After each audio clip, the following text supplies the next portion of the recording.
Winner of Epicenter 2019, Vitality took down Mousesports in this best of 3 final. There's a lot of exciting stuff to talk about in this match, but for now I want to point out the last round of the first half. This is where Vitality in a simple and straightforward way managed to take and secure B-side on Inferno. At the end of the video I recreated the most necessary utility usage so you can use it in your own game.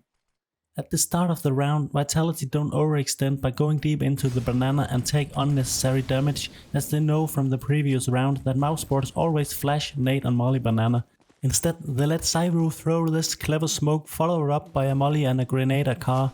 ZywOo's smoke lands so it blocks off the view between car and sandbags, and if anyone tries to push through the smokes to peek down banana from behind the car, the T's can easily spam the wood, as you can see Alex and Apex is doing. From here, Vitality progressively work their way up banana, and right before the deep Molotov fades, Alex flashes in and takes position in a corner, while Apex is pushing forward and spams the smoke to rip off anyone who might be at the corner of the wall. Alex and RBK switch positions so RBK can molly the same corner area to force Mousesports even further back into the site.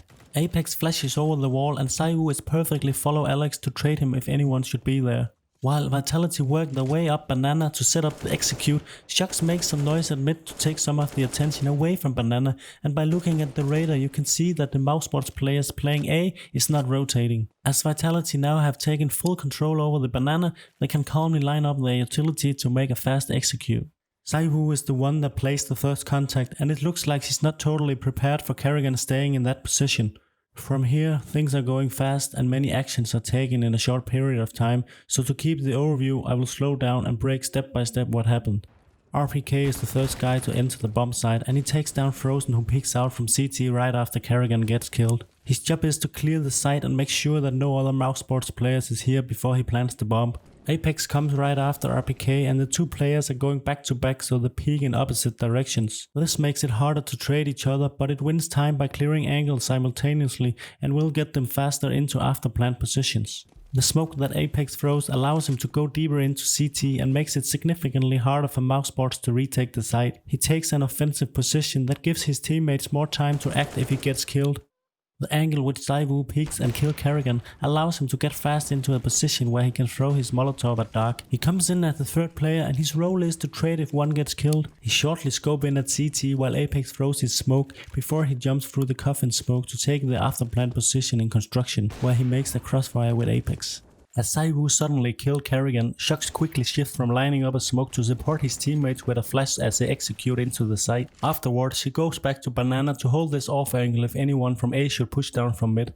Before Alex entering the site, he throws a smoke at coffins and a molly that by mistake lands on the roof. Because he's the last guy entering the site, his job is to search for information about where Mousesports are coming from, so he quickly can bring in some support and firepower. You can see how he's going back and forth between site and banana until Mousesports are located in CT spawn, and he then sits down and sprays the deep smoke to prevent them from pushing. A new deep smoke is thrown as the first one of fading, and Vitality just keeps spraying down CT.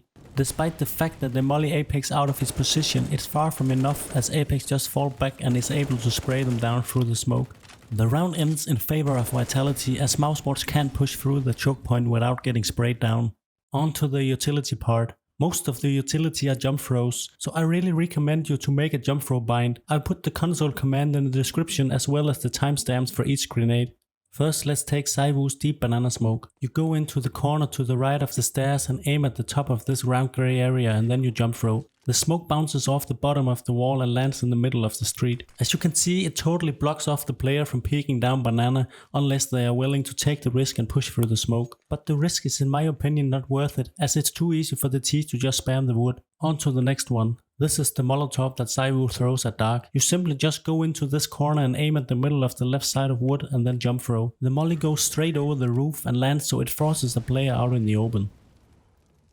Next up is Alex Molotov that by mistake lands on the roof, as you can see here from RPK's point of view. It looks like he's aiming a little bit too high, so I adjusted the angle so it lands perfectly at both number 1 and 2. You go into the corner of the barrels and the wall and aim at the upper right corner of this roof tile and then jump throw. You have to be really precise, so it can take some attempts before you totally got it. It's truly effective as it blocks off 3 potential positions. The next one is Alex Coffin Smoke, which is pretty easy. Once again you go into the corner between the barrels and the wall, aim at the second pin from the right and move down the mouse until you aim at this point, then you jump throw. It's not the fastest smoke as it has to bounce off a few times before it pops, but it lands so it often forces a player back into garden. The last one is RPK's Molotov. You backing into this corner and aim at the lower left corner of the pillar, then you left click throw. The Molotov lands so it forces a player out of this often used corner position.